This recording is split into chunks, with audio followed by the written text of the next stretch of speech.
I was just sitting in bed and thinking how bullshit the medical industry is, and doctors and modern medicine, and I'm just like, I'm getting angry. I'm sitting there talking to myself, getting angry. I'm like, well, just go in your bathroom and annoy other people with it. One of the reasons why they have to push this atheism thing, and there can't be a God, or there can't be a creator. There's many reasons, but it all kind of boils down to, if there's a creator, none of their bullshit works. Because everything that's presented to you in this 3D realm, in this test area, whatever it is complete horseshit. It has to be. Because if it wasn't all horseshit, then none of it would work. There's a famous quote from a guy from the CIA. A guy from the CIA. No, the CIA quote, I forget who it was, but I'm sure you've heard it if you know this stuff. And he was like, we'll know our disinformation program is successful when everything an American citizen believes is false. And that was from 1983. And I remember hearing that and going, wow, that's serious. But in my mind, I'm thinking, he's talking about the banking system. He's talking about, the economy. No, he was talking about everything. Everything is bullshit. Doesn't work the way you think it does, or works the opposite way you think it does. And it all has to be bullshit, otherwise none of it would work. You can't just have some bullshit, because everything's kind of connected to something else. But at the center of all this bullshit is atheism. I was an atheist for many years. It just seemed logical to me, because I believed that, what I had learned, I thought I was a smart guy, and I was really into science, and, I was like, well, an invisible God. I didn't believe anything about the supernatural. Even when I had a supernatural experience in 1996, for many years after, I was just an atheist guy. I didn't dislike people who were religious or anything else. It just wasn't my thing, And I didn't like the idea of having some, guy in the sky that judged what I did. But that's not how it is. A lot of the aversion I had to religion was the fact that how it was presented to me. I mean, when I was a kid, I remember going into churches and being like, just being scared. There's a lot of gore. One of the first things you see is they always show you the nails going through the palms and it's gory and spooky and off-putting. And the dogma and the ideology is very strict and seems counterintuitive to what humans do. You can't lie. You can't cover your neighbor's wife. I don't even mean the heavy-duty stuff like killing or stuff like that. I mean, just like anything bad you did was a sin. But a lot of these things that were called sins were just natural things that you're inclined to do as a human, or instinctually, meant to do as a human. So everything checked out with me. I was like, no, it's just a thing. It's just a cope. It's just a way for people to, so don't freak out thinking about death. That's what I thought, I still think religion is bullshit. I don't like any of it. That's not a video for today, though. What I was getting at, and the original point, what I was mad about, comes back to why they have to hide God. Our Creator, whatever form that is, Father Yah, Yeshua, the highest of high, the holiest of all. the main creative thing, the guy that, or the thing that made us. He's not a guy. Why would it be a man? It has, to me, it feels like it has a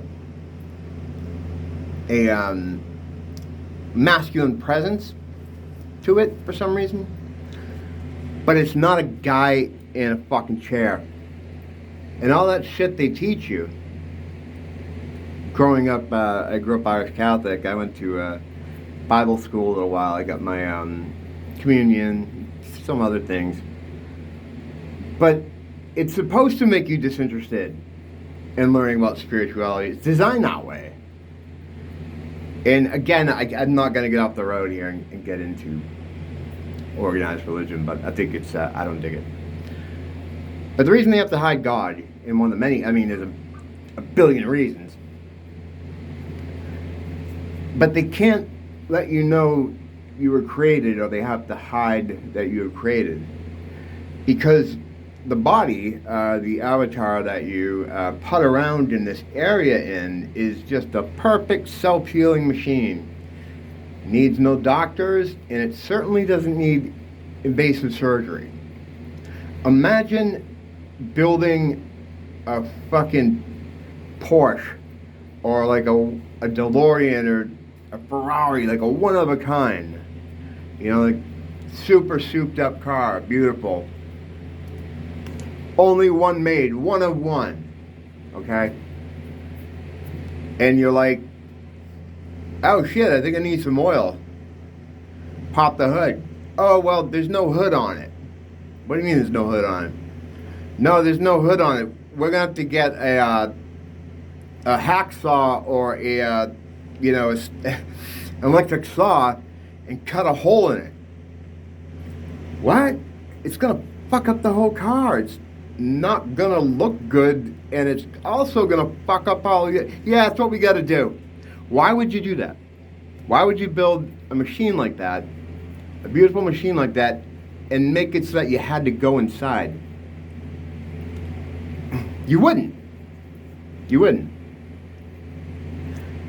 So God, if you were created by a creator, he makes this thing perfect. You don't need to go inside of it. You're not supposed to go inside of it. The only reason you go inside of it is because of all the other bullshit that you put in your body from the system, from them.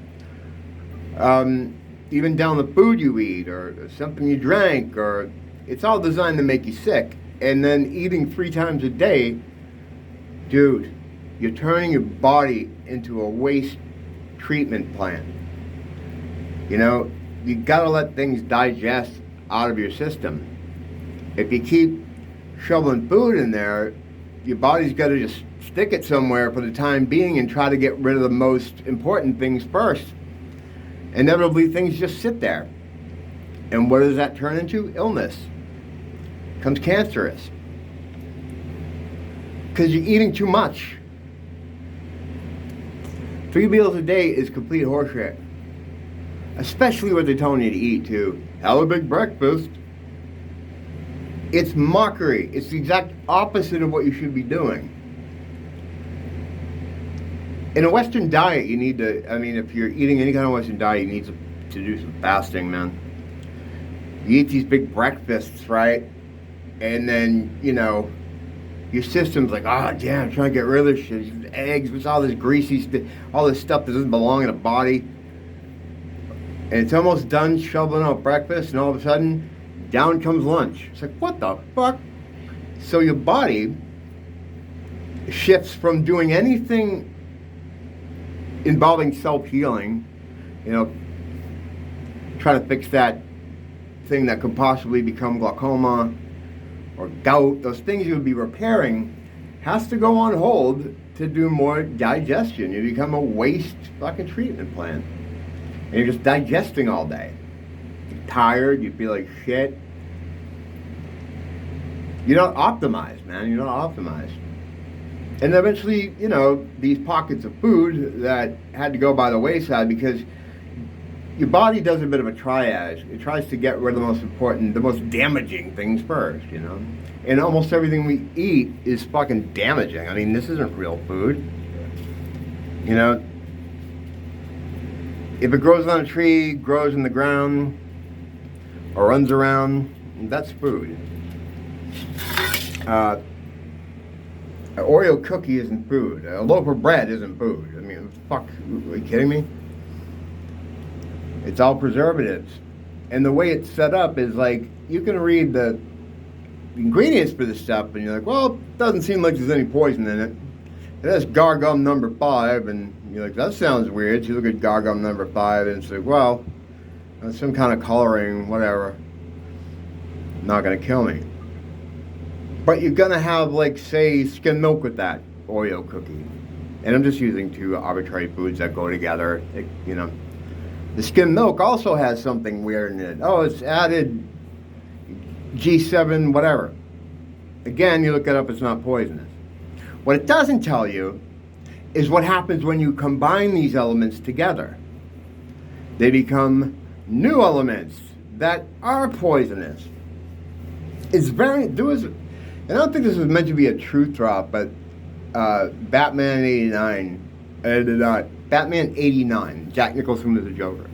He put all these Joker products on the shelves, but you couldn't tell which one was poison because the poison would appear when you use things in conjunction with each other, like hairspray and maybe soap, or soap and maybe deodorant. That's how they do this shit.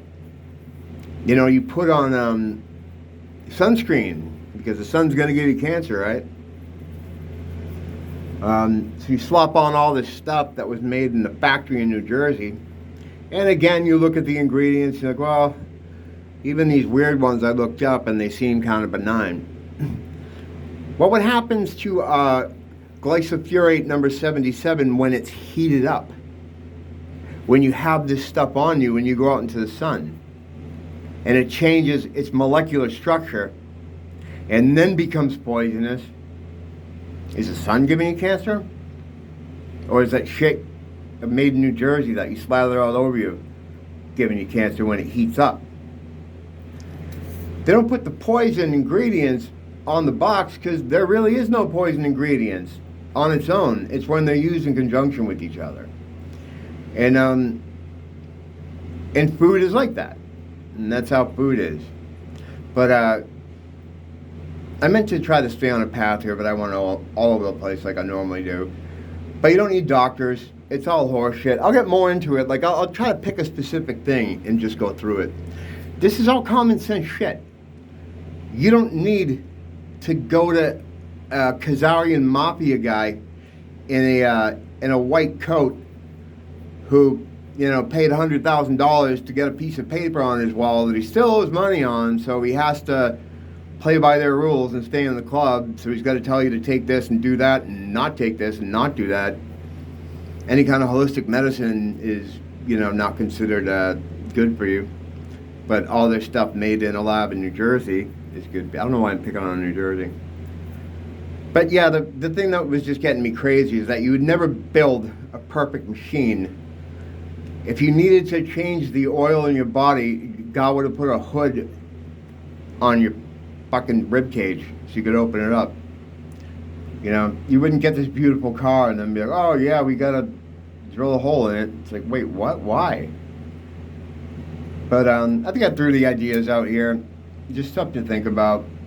I'll go into more specifics of it. And this is just stuff that, common sense stuff. You look at food and you're like, all right, what is this? It burns my tongue. Okay. What do you think that does to the inside of your body?